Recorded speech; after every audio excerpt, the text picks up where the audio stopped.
So guys, this is a video for and an overview for installing the Zana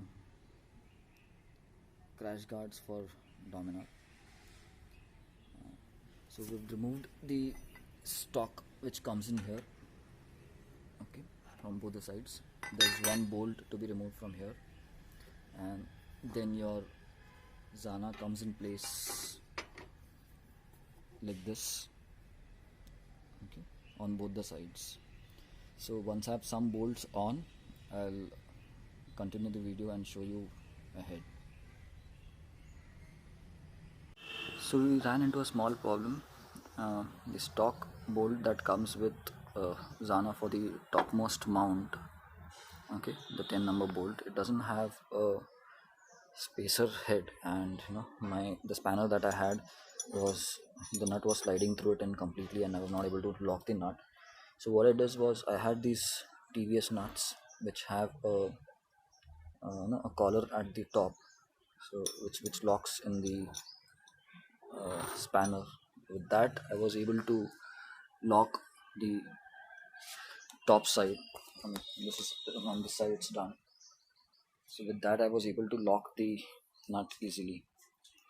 So please take a note of this, and people can use the one with a spacer at the head and use and install. So this is how the setup looks now. We have yet to tighten all the bolts from both the sides, and a slider needs to be fixed on the left side. Here the slider and all have been installed, and it's completely tightened. So we've completed the installation, and the sliders have also been installed. Okay, this is how it looks, both the sides. One flaw we found was the sliders are not aligned identically from both the sides. If you look at them, they're upright. I mean, towards the end, towards the right end and towards the left end,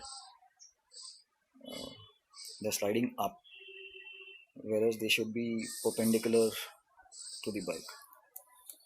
Okay. Otherwise, it looks like a good setup, a good coverage. Okay. So if you see from the front too,